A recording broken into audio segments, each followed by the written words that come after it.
तपाईलाई नेकपा एमाले पार्टीको नेता भन्दा पनि बढी डन हो या गुण्डा हो बाघ हो भनेर उपनाम दिएको छ, खास तपाईको हो?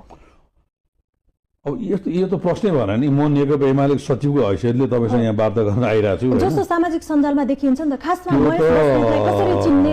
त्यो त अस्ति 3टा पात्र मिले, एउटा सहकारी ठग, एउटा भ्रष्टाचारको नायक कुलमान, एउटा चाहिँ सिंहदरबार जलाउनु पर्छ भन्ने बालेन, हैन? अझ तपाईले सिंहदरबार जलाउनु पर्छ भन्ने भन्दा पनि अझ तपाईले महानगर चलाउन नसक्नेले महानगर चलाउन नसकेको कुरा त 100% प्रमाणित भएको छ। 3 वर्षमा तोड्ने, भत्काउने, सुकुम्बासी लहट्ने, कबाडी लहट्ने, साना व्यवसायलाई लहट्ने, मिडियालाई इग्नोर गर्ने, हैन? आफ्नो छुट्टै चाहिँ नि के अरे त्यो लिफ्ट, हैन, डेडिकेटेड लिफ्ट बनाएर चाहिँ अफिसतिर जाँदा लुगी जाने एउटा प्रवृत्ति लुसिफर अवतार त बालकको देखेकै छ। उसले देश चलाउँछ भने त कसैले पत्याउँदैन।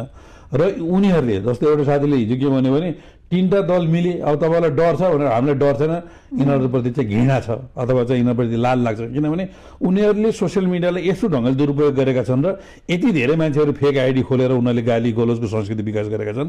तपाईँले सोधेको प्रश्न चाहिँ त्यो तपाईँको प्रश्न होइन कि त्यही बालेन रवि र कुलमानहरूले परिचालन गरेका उनीहरूका सोसियल मिडियाका अपराधीहरूले उठाएका प्रश्नहरू हुन्। र मैले मेरो राजनीतिक जीवनका आजसम्मको दिनमा चाहिँ चुनौती, म जतिको चुनौती कसैले पनि दिन सकेको छैन।